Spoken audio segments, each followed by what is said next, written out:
In our previous video, we had learnt about the cause of spoilage of food and what are the signs of spoilage of food. Now in this video, we'll learn about the prevention of spoilage of food. Food को spoil होने से कैसे रोक सकते हैं. तो बहुत सारा अलग अलग टेक्निक्स है. Perishable food stuffs like milk, meat, fruits and vegetables must be stored in the refrigerator. Perishable food items मतलब जो ख़राब होने का ज़्यादा चांसेस है, जो जल्दी ख़राब हो जाता है, जैसे मिल्क, मीट, फ्रूट्स, वेजिटेबल्स, इन सबको रेफ्रिजरेटर में स्टोर करना चाहिए.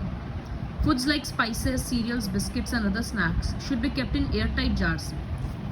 फ्रिज में रखने का ज़रूरत नहीं है, एयर टाइट जार में रखेंगे तो वो प्रिवेंट हो जाएगा स्पॉइल होने से. मॉइस्चर, उसमें पानी या हवा नहीं लगना चाहिए, इस वजह से air tight jar. Shelves and cupboards जहाँ पर वो स्टोर किया जा रहा है वो क्लीन और ड्राई होना चाहिए. What is food preservation? Food preservation is the process of treating and handling of food to stop or slow down the spoilage caused by microorganisms. ये पूरा इसका डेफिनेशन है. तो फूड प्रिजर्वेशन क्या है? फूड प्रिजर्वेशन वो टेक्निक है जिससे खाना को ऐसे हैंडल किया जाता है और ट्रीट किया जाता है जिससे कि उसका स्पॉइलेज का प्रोसेस है या तो वो रुक जाए या वो स्लो हो जाए. मतलब खाना को बर्बाद करने से, स्पॉइल होने से रोकना है. अगर रोक नहीं सकते हैं तो उसका प्रोसेस को धीरे कर सकते हैं. अब मिल्क है, हम उसको 1 महीना 1.5 महीना तक तो स्टोर नहीं कर सकते हैं ना, लेकिन उसको हम 2-3 दिन तो चला सकते हैं. तो वही होता है कि slow down the process of spoilage. Food preservation का बहुत सारा टेक्निक्स होता है, सबके पीछे का लॉजिक भी हम लोग समझेंगे क्या है. सबसे पहला टेक्निक है डिहाइड्रेशन. हम लोग पहले देखे थे कि माइक्रो ऑर्गेनिजम्स का ग्रोथ के लिए मॉइस्चर ज़रूरी होता है. तो डिहाइड्रेशन प्रोसेस में क्या किया जाता है? फूड स्टफ से वाटर कंटेंट को कम कर दिया जाता है या ख़त्म कर दिया जाता है. Since micro organisms need water to grow, they can not multiply और ग्रो ऑन ड्राइड फूड. किस तरह क्या चीज़ स्टोर किया जाता है? वेजिटेबल्स जैसे अनियन, कॉलीफ्लावर, इन सबको ड्राई कर करके प्रिजर्व किया जा सकता है. Second method is preservation by adding sugar and salt. नमक और चीनी डालने से, अगर हम लोग किसी भी फूड स्टफ में शुगर और सॉल्ट ऐड कर रहे हैं तो ऐड करने से क्या होता है? पानी खाना से बाहर आ जाता है. These tend to take out moisture from the food. जैसे अगर हम लोग किसी चीज़ में अनियन में अगर नमक डालकर छोड़ देंगे तो after some time will observe कि उसमें काफ़ी पानी बाहर आ चुका है. वो इसीलिए हुआ कि सॉल्ट डालने से पानी बाहर आ जाता है, शुगर डालने से पानी बाहर आ जाता है. तो माइक्रो ऑर्गेनिजम्स को पानी नहीं मिलता ग्रोथ के लिए, इसी वजह से फूड स्पॉइल होने से बच जाता है. कौन सा टाइप का फूड आइटम हम लोग इस तरह से बना सकते हैं, स्टोर कर सकते हैं? पिकल्स और जैम्स. हर चीज़ में तो नमक चीनी नहीं डाल सकते हैं, इसी वजह से. Preservation by adding acetic acid. So acetic acid in the form of vinegar is used in the manufacture of several pickled products. Vinegar stops the growth of microorganisms. So her process का अपना technique है कि वो micro organisms की growth को कैसे रोक रहा है.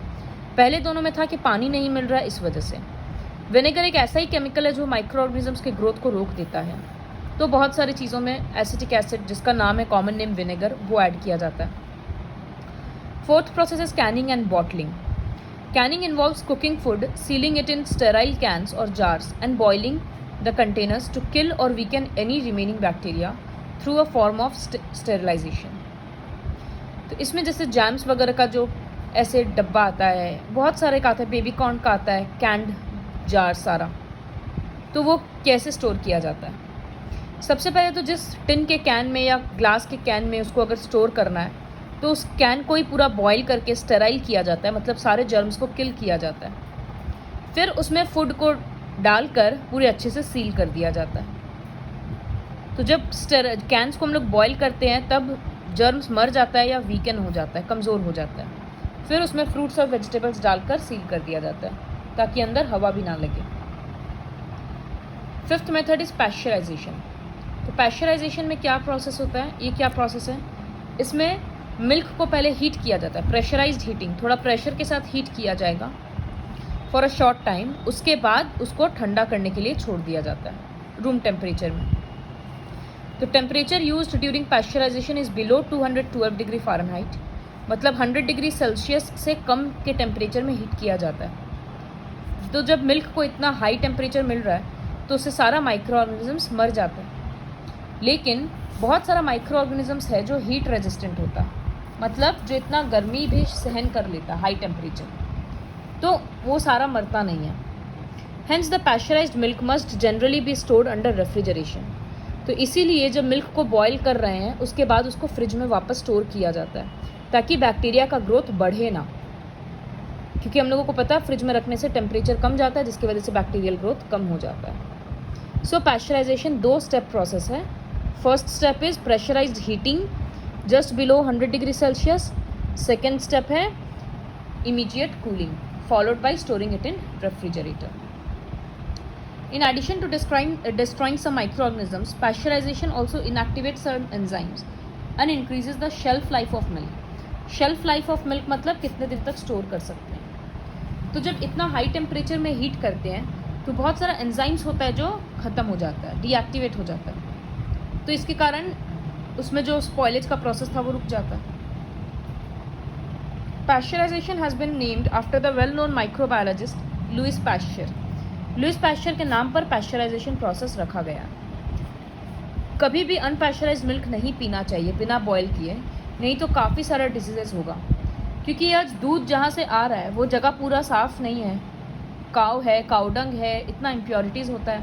फिर जो मिल्कमैन दूध ला रहा है वो भी ज़रूरी नहीं है कि पूरा प्रॉपर हाइजीन मेंटेन किया होगा, तो इसी वजह से हमेशा पैस्चराइज्ड मिल्क ही पीना चाहिए।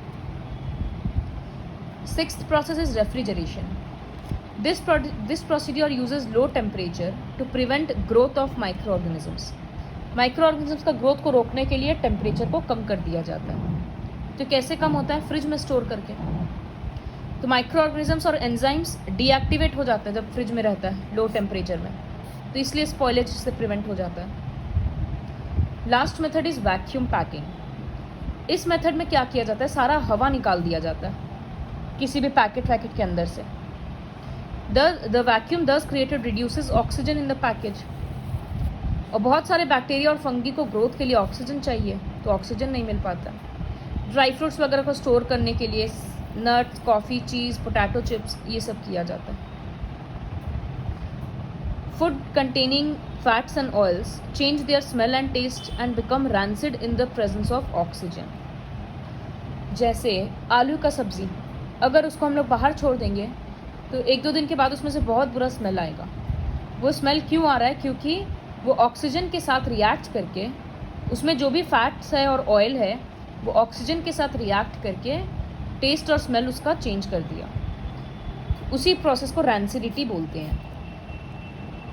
तो मैन्युफैक्चरर जैसे लेज़ वगैरह के पैकेट में क्या करते हैं, वो भी तो पोटैटो चिप्स है, उसमें भी फैट्स है, ऑयल है, तो वो लोग क्या करते हैं, ऑक्सीजन तो निकाल लेंगे लेकिन फिर पूरा पैकेट चिपक जाएगा, तो बदले में वो लोग नाइट्रोजन गैस को फिल कर देते हैं। तो नाइट्रोजन गैस तो रिएक्ट करता नहीं है, जिसकी वजह से स्पॉइलेज प्रिवेंट हो जाता है और वो पैकेट भी पूरा फुला हुआ हो जाता है।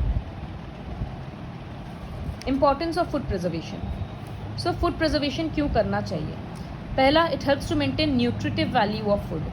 फूड का जो न्यूट्रिटिव वैल्यू है, जितना न्यूट्रिशन है वो एज इट इज़ रहता है। Second, obviously the point, it increases the shelf life of food. ज़्यादा दिन तक रख सकते हैं पेरिशेबल फूड स्टफ्स को भी, मतलब जो ख़राब होने वाला चीज़ है उसको भी लॉन्ग टाइम के लिए रखा जा सकता है। It makes seasonal foods available through out the year. कुछ सीजनल आइटम्स होता है जैसे मटर, पीज़, तो बहुत लोग क्या करते हैं, उसको बॉईल करके फ्रीज़र में स्टोर कर देते हैं, वो एकदम बर्फ़ के जैसा हार्ड हो जाता है। फिर मैंगो का पल्प निकाल कर बहुत लोग स्टोर करते हैं। तो सीजनल फूड है लेकिन पूरे साल के लिए मिल जाता है। It decreases wastage of food by preventing decay और स्पॉइलेज ऑफ फूड। खाना का बर्बादी रुक जाता है क्योंकि ख़राब नहीं हो रहा है। तो आज अगर कोई सब्ज़ी बच गया, कुछ बच गया, तो वो नेक्स्ट डे काम आ सकता है। It helps in adding variety to the diet. खाना में वैरायटी आता है। फॉर एग्जांपल, बहुत सारा फ्रूट्स, वेजिटेबल्स है जो इस कंट्री में नहीं मिल रहा या इस मौसम में नहीं मिल रहा है, तो प्रिजर्व फूड आइटम हम लोग खा लेते हैं, तो बिना सीज़न के भी खाने मिल जाता है। दूसरे कंट्री से आ जाता है, तो दूसरे कंट्री से भी आएगा, इतना टाइम लगेगा, तो प्रॉपर मेथड फॉलो करेंगे तो वो स्पॉइल नहीं होगा। So these are the various importances of food preservation, कि खाना को क्यों प्रिजर्व करना चाहिए। The next topic is wastage of food. So at a party you must have seen how some people fill up their plates with all types of food that is available without even thinking whether they will be able to eat it or not. Party में generally लोग क्या करते हैं, अपने plate में खाना भरे जा रहे हैं, खाएंगे या नहीं वो मैटर नहीं है, उनको लगता है ठीक है एक बाइट लेते हैं, नहीं पसंद आएगा तो डस्टबिन में फेंक देंगे। और जो प्लेट में लोग भरता है वो आधा भी कोई नहीं खाता है और वो पूरा फूड डस्टबिन में जाता है। तो हम लोगों के जैसा कंट्री जहाँ पर लैक्स ऑफ पीपल को खाना नहीं मिलता है, वहाँ पर अगर इस तरह का बर्बादी होता है तो वो कितना बुरा बात है। तो इसी वजह से ये स्लोगन है, take what you eat what you take.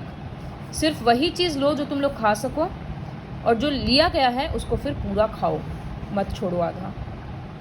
So this is all about the chapter. Now we'll discuss some question answers and fill in the blanks, true, false and everything. So microorganisms like bacteria and bacteria के साथ दूसरा category था fungi, spoil the food. Insects make their home in, insects generally कहाँ ज़्यादा मिलता है, dark अंधेरा का जगह में और जहाँ मॉइस्चर होगा, तो dark and moist places. Enzymes can be very harmful because they can cause dash of fruits and vegetables. Harmful क्यों है? अच्छा तो इसलिए था कि वो राइपनिंग में हेल्प कर रहा है, लेकिन हार्मफुल क्यों है? क्योंकि वो स्पॉइलेज भी कर रहा है, food spoilage. Snacks like biscuits and chips should be stored in air tight jars.